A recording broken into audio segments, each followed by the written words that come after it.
Naam, habari za asubuhi na habari ya kuamka kwa wengine wale waliolala vitandani na wakupata fursa ya kuiona mwanga wa leo. Basi Mwenyezi Mungu awajalie ili wasimame wafanye kazi zao na shughuli zao kama kawaida. Ikiwa kama kuna mtu ambaye aliyefariki, basi Mwenyezi Mungu aichukue roho yake mahali pema peponi, amina.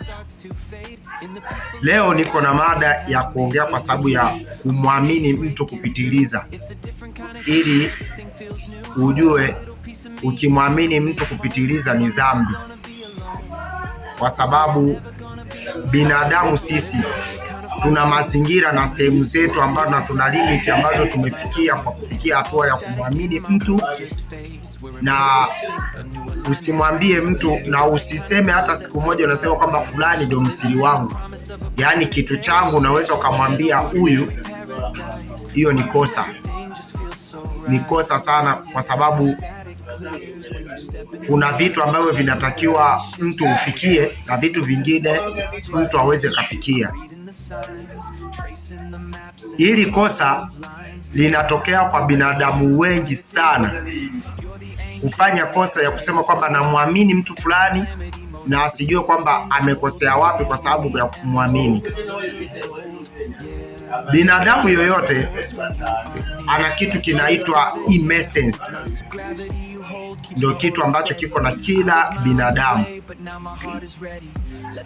Unajua, sisi wanaume tuna memory card ya kwetu kichwani, na mwanamke ana memory card ya kwake kichwani.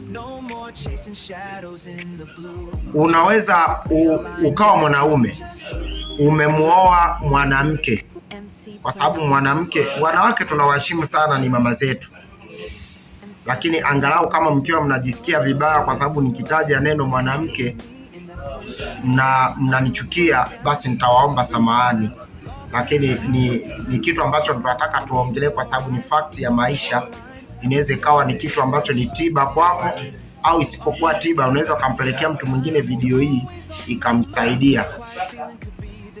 So unapomuoa mama au mwanamke, unamuoa, unamfikisha nyumbani kwa mama yako mzazi.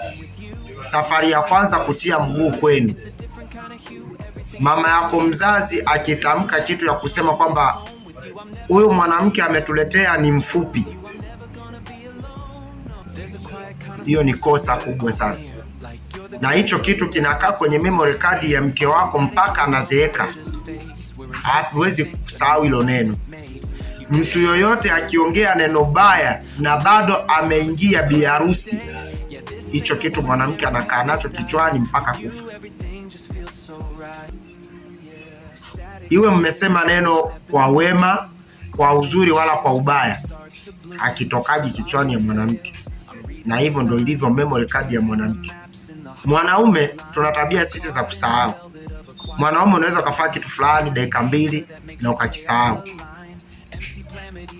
Sasa ngoja nikupe mfano wa neno hili. Kwa sababu gani nimesema? Mwanamke unaweza mkakaa kundi ya wanawake 10 wanapiga story, na wanaweza wakaenda, kila mmoja anauliza mwenzio, bwana wewe banakuita mama nani, na wewe wanakuita nani, wanajuana majina. Lakini kwa sababu wanaume si tunaishi na tabia ya kusahau, tunaweza tukakaa wanaume 10 tunapiga story, lakini atuulizanaji, bwana wewe unaitwa nani? Hatuwezi tukaulizana.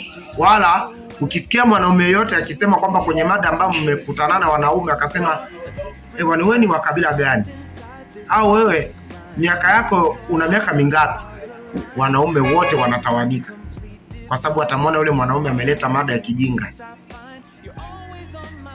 Sasa nikwambie kitu kimoja, katika maisha usimwamini mtu yoyote kwa kupitiliza, na useme kwamba mtu fulani ndio mshauri wangu, maneno yangu mimi kamwambie yeye ni msiri wangu. Hapa duniani hakuna siri, ile isipokuwa siri tu ni moyo wako na Mungu wako. Ukiifanya kwa binadamu yoyote ndo katunza siri yako. Sasa usiombe mtu ambaye anayejua siri yako hawe mlevi. Roho yako utaibeba mikononi, kwa sababu unajua kwamba huyu aliyebeba siri yangu mimi ni mlevi, muda wote akilewa ataiongea. Kwa hiyo cha msingi tunachotaka kukiongea hapa, usimwamini binadamu. Kama ni vifo vinavyosababisha watu wanakufa, mtu anakufa bila kuumwa, mtu anakufa bila sababu, ni kuamini watu kupitiliza. Sawa? Kwa hiyo unapomwamini binadamu mwenzako kwa kupitiliza, ndio inasababisha, inakuwa ni chanzo ya kwanza kukukuta na umauti, unafariki mapema. Kwa sababu ya nini? Umemwamini mtu kupitiliza. Usijijengee misingi ya kusema kwamba huwa namwamini dada yangu, huwa namwamini kaka yangu sana. Hapana, binadamu huwezi ukamwamini sana. Binadamu unamwamini kawaida, sio kumwamini sana. Haya maneno nakwambia leo, basi siku moja utayaamini. Maana hii ndo fakti ya maisha ambayo tunatakiwa binadamu yoyote kujitengenezea kwenye kichwa chake. Wanaotuua na wanaosababisha kukatisha maisha yetu kuwa mafupi ni wale ambao tuliowaamini, ni wale ambao tuliowapenda. Kwa sababu mtu yoyote mbaya akitaka kuroge au anataka kufanyia kitu kibaya, kuna ushirika wa ndugu yako au kuna ushirika wa mtu ambao unayemwamini sana, naye ameshiriki kwenye hiyo jambo ambalo limekukuta. Hata watu ambao wanaofanya biashara, ukimsikia mtu huyu alikuwa na biashara na alikuwa ameendelea sana, kurudi kwake nyuma ni watu ambao aliowaamini. Kwa sababu kuna watu ambao watakuja wakope madeni, ili kwa malengo ya kukopa madeni ni kutaka yeye arudi nyuma ili yeye aishe kabisa. Ni wale watu ambao tunaowaamini. Kwa hiyo binadamu, usimwamini mtu yeyote. Hata hivi biashara ambayo unavyochuuza, sheria ya biashara ya kwanza inakwambia kwamba hivi, kukopesha deni ni uwizi wa ujanja. Mtu yoyote akija kukukopa deni ni uwizi wa ujanja. Bora uuzishe kitu chako kwa bei ambayo umeipangilia, hata iwe ya pesa za chini au pesa zako zirudi, lakini uwe umepata pesa ambazo ni taslimu, zimekuwa keshi mikononi. Lakini mtu asikwambie kwamba nitakuongezea zaidi ili unikope. Hakuna faida hapo. Ni kuomba na hakuna faida ambayo utakayofaidika. Sasa weka hili jambo akilini, siku moja itakusaidia. Naitwa Moses Plamed au Plamed Moses, ndio jina langu. Asante sana, endelea kubaki na sisi kwenye platform yetu ya Plamed Sharo TV.